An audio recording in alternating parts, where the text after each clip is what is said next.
का सपना प्रशासनिक अधिकारी अथवा सरकारी नौकरी का है?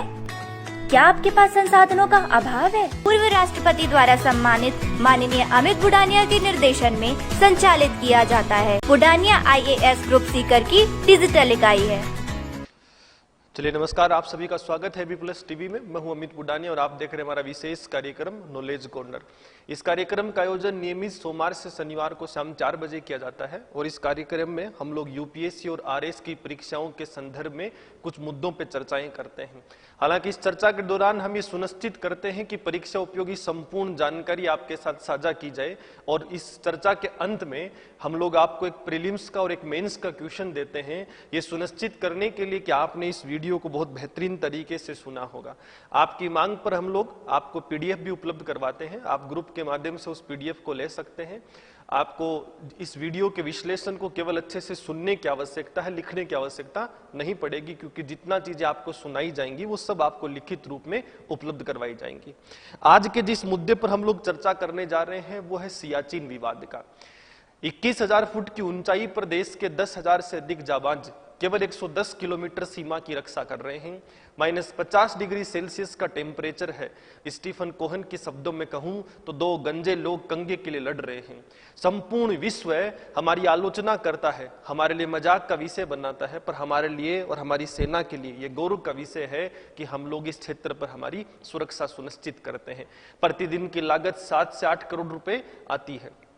एक दिन की ये लागत सुनकर शायद आप अचंभित रह जाएं, क्योंकि हर महीने की लागत से हम लोग एक IIT और कोई 2 एम्स तैयार कर सकते हैं, जो हमारी विकासशील प्रगति के दृष्टिकोण में अति आवश्यक है। पर कहा गया है किसी भी राष्ट्र के लिए विकास से पहली प्राथमिकता उस राष्ट्र की सुरक्षा होती है। सियाचिन भारत के लिए रणनीतिक महत्व रखता है, इसलिए भारत के जाबाज जवान उस क्षेत्र की सुरक्षा कर रहे हैं। -50 डिग्री के सेल्सियस जैसे कठिन क्षेत्र में भी जवान निरंतर सुरक्षा को सुनिश्चित कर रहे हैं। ऐसे में ये भारत पाकिस्तान के बीच में एक प्रमुख विवाद का विषय भी बन चुका है। तो हम जानते हैं कि क्या ये मुद्दा है, किस तरीके से इस मुद्दे की शुरुआत हुई और क्या इसकी वर्तमान की स्थिति है। इतना कुछ भारी नुकसान होने के बावजूद भारत सरकार अभी तक इतनी संवेदनशील क्यों है इस क्षेत्र को लेकर कि हम अभी भी इस क्षेत्र पर अपना नियंत्रण रखना चाहते हैं। भारत पाकिस्तान संबंधों की बात करोगे तो जन्म के साथ से ही बिगड़े हुए हैं। दोनों राष्ट्रों के संबंध अच्छे नहीं हैं। विवाद के अनेक कारण दोनों राष्ट्रों के साथ में हैं, जिनमें कश्मीर मुद्दा प्रमुख मुद्दा है। पाकिस्तान कश्मीर को अपना क्षेत्र बताता है, भारत अपना क्षेत्र बताता है। इनके अलावा कुछ अन्य मुद्दे इस कश्मीर मुद्दे की वजह से उत्पन्न हो चुके हैं, जिनमें प्रमुख है आतंकवाद का मुद्दा। उसके बाद अगर हम लोग बात करेंगे तो सरकरीक विवाद, जो हम पिछले वीडियो में पढ़ चुके हैं। उसके अलावा सिंधु जल संधि का विवाद, जो हम पिछले वीडियो में पढ़ चुके हैं। और इनके अलावा तुलबुल परियोजना, सलाल बांध, किशनगंगा परियोजना, मादक तस्करी, मानव तस्करी, आतंकवाद जैसे संगठित अपराध जैसे कुछ संगीन मुद्दे हैं, जो दोनों राष्ट्रों के दोस्ती की संभावनाओं को हमेशा के लिए समाप्त कर चुके हैं। इन्हीं मुद्दों में एक प्रमुख मुद्दा जो है वो है आपका सियाचिन का मुद्दा। जब हम लोग सियाचिन के मुद्दे की बात करते हैं तो इसकी पृष्ठभूमि की जब हम लोग चर्चा करेंगे तो उससे पहले मैं आपको इसकी कुछ भौगोलिक स्थिति के बारे में बताना चाहता हूं। सियाचिन वर्तमान में लद्दाख केंद्र शासित प्रदेश क्षेत्र का हिस्सा है, क्योंकि 370 हटने के बाद में जम्मू कश्मीर का विभाजन हो चुका है, तो ये लद्दाख केंद्र शासित प्रदेश का हिस्सा है। काराकोरम दर्रा जो है, मैं आपको नक्शे के माध्यम से दिखाऊंगा, तो काराकोरम दर्रा जो है उसकी ये सबसे लंबी श्रेणी है या ग्लेशियर है। इसके अलावा जब मैं इस क्षेत्र की बात करूं तो सियाचिन का शाब्दिक अर्थ होता है फूलों की घाटी, लेकिन भारत पाकिस्तान के संबंधों की वजह से इसको गोलियों की घाटी कहना शुरू कर दिया गया है, क्योंकि यहाँ मानवता का सबसे अधिक हनन हो रहा है। सबसे बड़ी चुनौती की बात यह है कि इस क्षेत्र में जितने लोग गोलियों से मरते हैं उनकी संख्या केवल कुल मृत्यु के आंकड़ों का 3% है। 97% जो लोग यहां मरते हैं, यानी जो जवान शहीद होते हैं दोनों तरफ के, उन 97% लोगों में शहीद होने का प्रमुख कारण है यहां का खराब मौसम।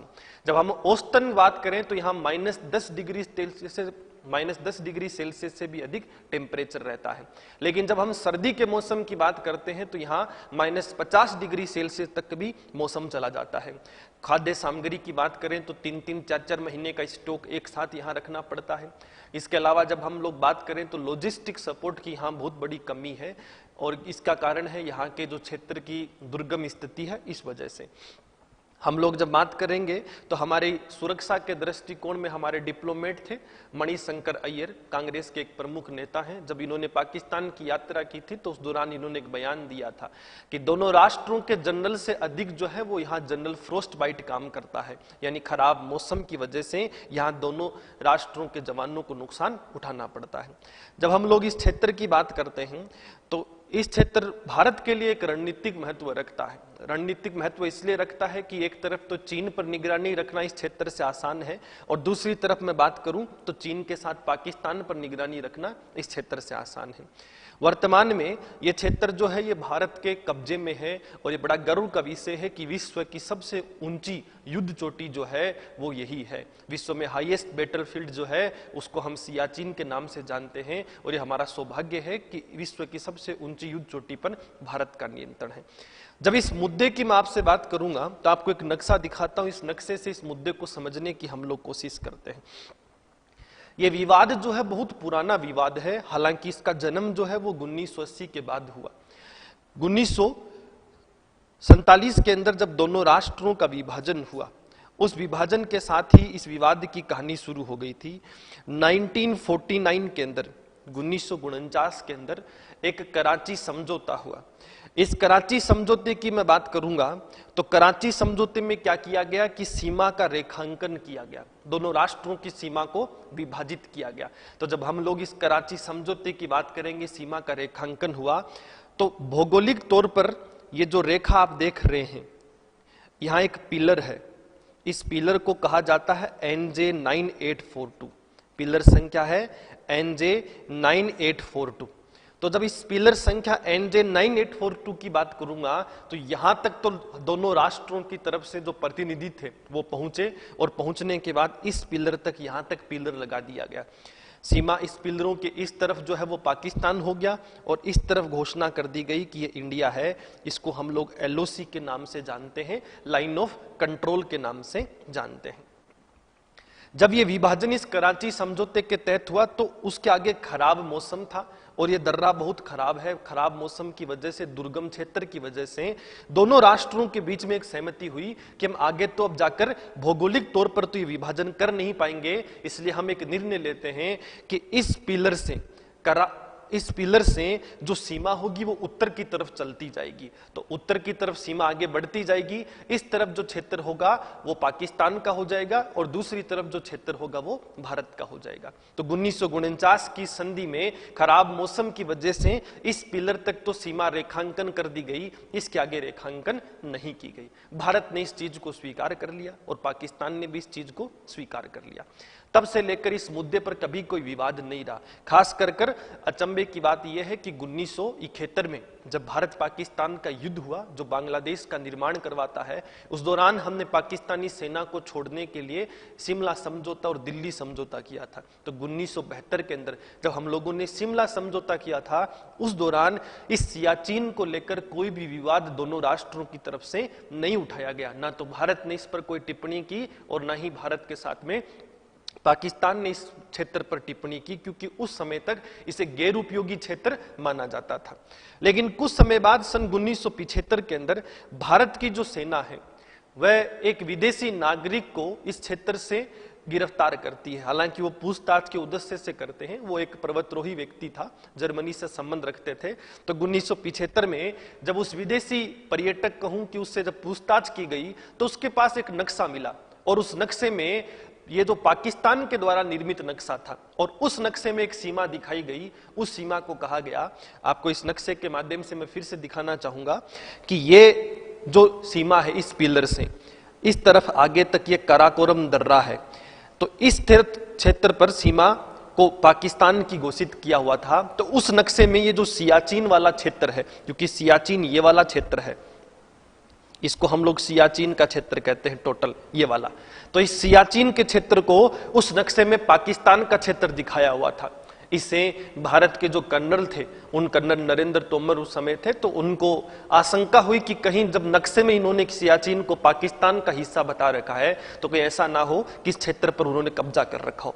इस चीज को ये सुनिश्चित करने के लिए कर्नल ने क्या किया कि अपनी एक सेना की टोली जो है वो सियाचिन के इस क्षेत्र पर भेजी और जब यहां भेजी तो जो सेना की टोली वापस लौट कर आती है तब वो कहती है कि इस क्षेत्र में गतिविधियां चल रही हैं, और खास कर जो गतिविधियां चल रही हैं वो है चाइना और पाकिस्तान की तरफ से, दोनों राष्ट्रों की तरफ से चल रही हैं।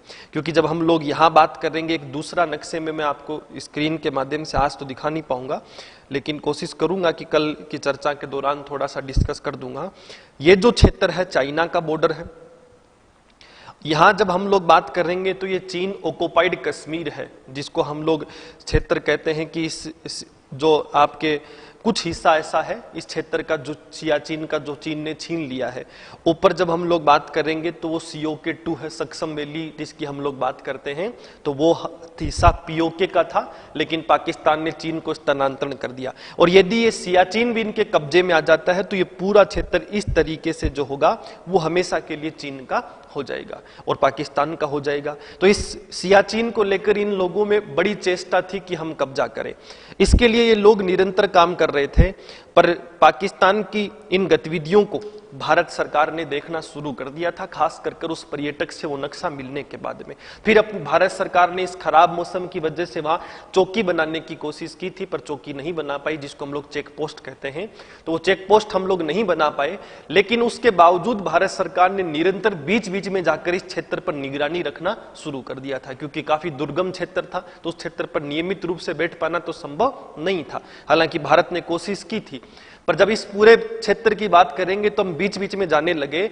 इस बात का ऐतराज पाकिस्तान ने सन 1982 में भारत के सामने रखा। 1982 में पाकिस्तान ने कहा कि आप जो इस क्षेत्र में आते हो ये गलत है। भारत ने कहा ये क्षेत्र हमारा, हम आ सकते हैं, इसमें कोई विवाद का विषय नहीं है। दोनों राष्ट्रों की तरफ से रणनीतियां बढ़ने लगी। खुफिया एजेंसियों ने भी एक दूसरे पर निरंतर निगरानी रखना शुरू कर दिया था, और इसी का अनुमान निकला कि सन 1983 के अंदर 1983 पाकिस्तान के द्वारा ऐतराज दर्ज कराने के एक साल बाद ऑपरेशन अबाबिल के नाम से एक ऑपरेशन पाकिस्तान ने प्लान करना शुरू कर दिया था। भारत की जो आईबी है उन्होंने इस तरीके की सूचना देश की सेना को, मिलिट्री इंटेलिजेंस को सौंपी कि ऑपरेशन अबाबिल पाकिस्तान की तरफ से चलाया जाएगा, और उस ऑपरेशन के माध्यम से इस सियाचिन के क्षेत्र पर कब्जा करने की जो कोशिश करेगा वो है आपका पाकिस्तान। ऐसे में भारत सरकार सजग रही, और भारत सरकार ने भी फिर एक अपने आप ऑपरेशन लॉन्च करना शुरू कर दिया। हालांकि ऑपरेशन अबाबिल के लिए पूर्णतः तैयारियां हो चुकी थी। पाकिस्तान की तरफ से जर्मनी से कुछ किट खरीदे गए जो इस खराब मौसम के दौरान उनके जवान पहनकर उस क्षेत्र पर कब्जा कर सकें। तो पाकिस्तान की तैयारियां बड़े उच्च स्तर की हो चुकी थी। भारतीय खुफिया एजेंसियों की रिपोर्ट के बाद भारत सरकार ने निरंतर इन पर निगरानी रखना शुरू किया, और पाकिस्तान की तरफ से सूचना प्राप्त हुई कि 17 अप्रैल 1984 को पाकिस्तान और पाकिस्तान का सहयोग देने के लिए चीन, दोनों राष्ट्र क्या करेंगे, इस क्षेत्र पर कब्जा करेंगे, और ऑपरेशन अबाबिल 17 अप्रैल 1984 को लॉन्च किया जाएगा। जैसे ये सूचना भारत के जवानों के पास पहुंची, हमारे पास इतने किट नहीं थे कि हम इस क्षेत्र पर कब्जा कर सकें, लेकिन एक दिन पहले ही हमारे यहाँ किट पहुंचे, और किट पहुंचने के बाद हम लोगों ने 17 अप्रैल से महज कुछ दिन पहले 13 अप्रैल 1984 को भारतीय सेना और भारतीय वायुसेना ने अपने एक संयुक्त ऑपरेशन को शुरू किया, जिसका नाम है ऑपरेशन मेघदूत। जैसे ही हमने ऑपरेशन मेघदूत लॉन्च किया, भारत की तरफ से इस क्षेत्र पर कब्जा कर लिया गया, और हमने धीरे धीरे सबसे पहले ये जितना भी बीला फूंडला है, सिला, इंद्राकोल, और इससे ऊपर एक चोटी है पहलवान टॉप, इन पर हमने कब्जा करना शुरू कर दिया। जब हम कुछ दिन पहले हम इस कर चुके थे तो पाकिस्तान को यह अनुमान नहीं था कि भारत इस तरीके से पहले आक्रमण कर देगा, और भारत ने आक्रमण कर कर इस क्षेत्र पर हमेशा के लिए अपना कब्जा कर लिया। खास कर ये सल्तोरा या जितने भी इस क्षेत्र के अंदर ऊंची चोटियां थी उन सब पर हमारा कब्जा हो चुका था।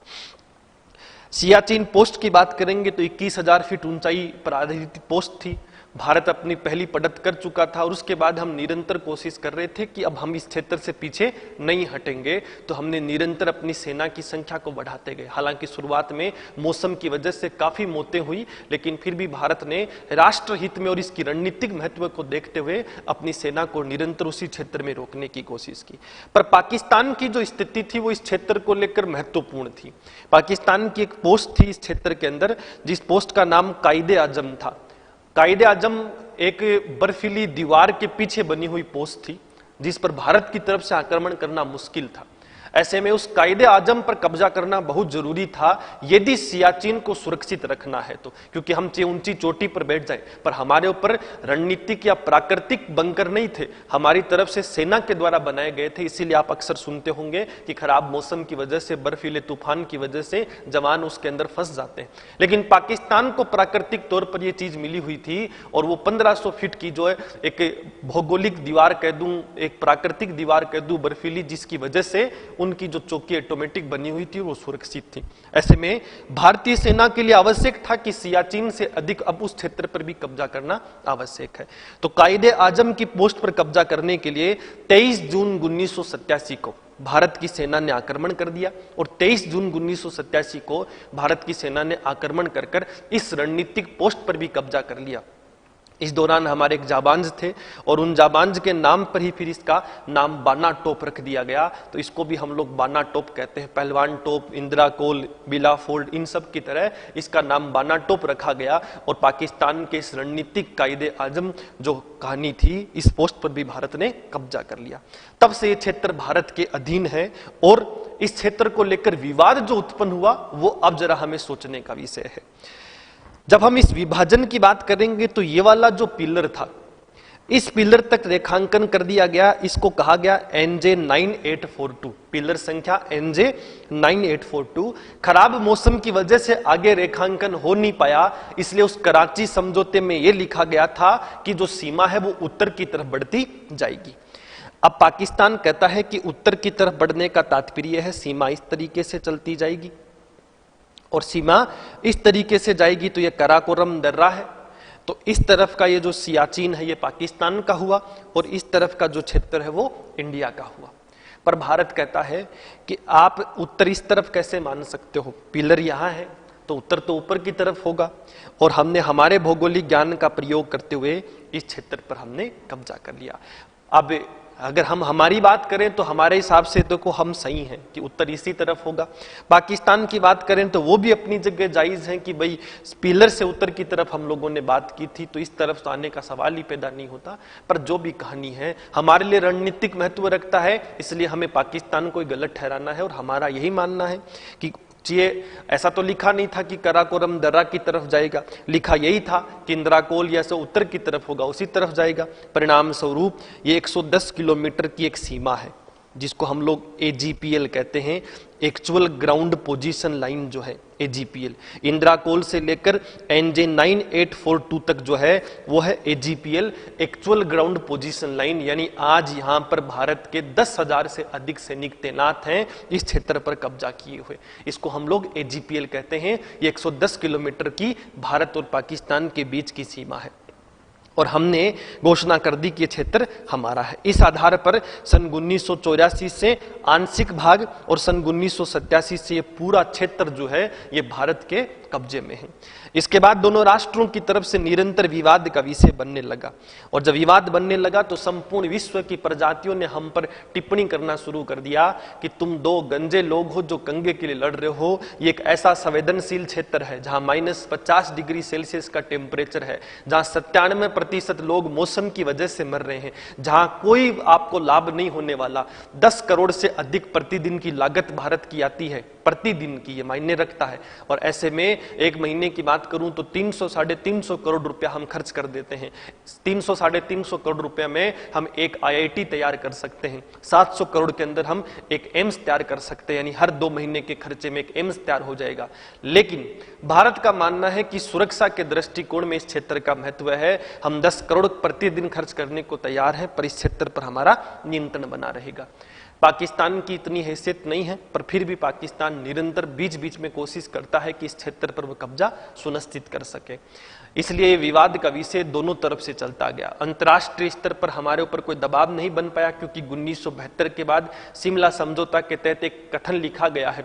कथन यह है कि भारत पाकिस्तान के जितने भी मुद्दे हैं वो विवाद के वो हमेशा द्विपक्षीय रहेंगे, बाइलेटरल रहेंगे, क्योंकि इंदिरा गांधी ने इसी शर्त पर 1972 का शिमला समझौता किया था। ऐसे में UNO, अंतर्राष्ट्रीय न्यायालय, इन सब का हस्तक्षेप इस मुद्दे में नहीं हो सकता है। दोनों राष्ट्रों की तरफ से दुनिया को उसके समझाने के बाद में और हमारी तरफ से भी कुछ राजनीतिक इच्छा शक्तियां दिखाई गई कि हम इस मुद्दे को शांत करना चाहते हैं। अभी तक 2019 तक अभी तक 13 वार्ता के दौर इस मुद्दे को लेकर हो चुके हैं। हालांकि वार्ता के जो दौर हैं वो सन 1985 से ही शुरू कर दिए गए थे और सन 1985 में भारत की तरफ से राजीव गांधी, पाकिस्तान की तरफ से जनरल जियाउल हक ने वार्ताओं के दौर शुरू किए। अभी तक 13 वार्ता दौर चल चुके हैं, लेकिन इस मुद्दे पर कोई निष्कर्ष नहीं निकला है। जब हम लोग इस मुद्दे की बात करेंगे तो संपूर्ण विश्व की प्रजाति चाहती है कि इस क्षेत्र में डीमिलिटराइजेशन कर दिया जाए, यानी सेना को पीछे हटा लिया जाए और इस क्षेत्र को पूरा खाली कर दिया जाए। और खास कर सर्दी के मौसम में जब -50 डिग्री सेल्सियस टेम्परेचर है तो उस दौरान खास कर हमें ऐसा कर देना चाहिए। विश्व यही चाहता है। भारत भी इस मुद्दे पर अंततः तैयार हो गया था कि हम इस क्षेत्र को खाली कर देंगे। बदले में पाकिस्तान भी ये सुनिश्चित करेगा कि इस क्षेत्र में कोई नहीं आएगा, खास कर सर्दी के मौसम में, और ये क्षेत्र जो है ये हमेशा के लिए डीमिलिटराइज कर दिया जाएगा। दुनिया ने तो राहत की सांस ली, पर अचानक कारगिल युद्ध हो जाता है और कारगिल युद्ध होने के बाद में भारत ये देखता है कि कारगिल युद्ध में भारत को सबसे अधिक नुकसान उठाना पड़ा था। कारण था कि जो पाकिस्तान की भौगोलिक पोस्ट थी वो हमेशा भारत से ऊंची थी। उन पहाड़ियों का लाभ पाकिस्तान को अधिक मिला और भारत को उसका नुकसान बहुत उठाना पड़ा। वह युद्ध हमारे लिए एक छोटी घुसपैठ थी, लेकिन एक व्यापक चुनौती बन चुका था।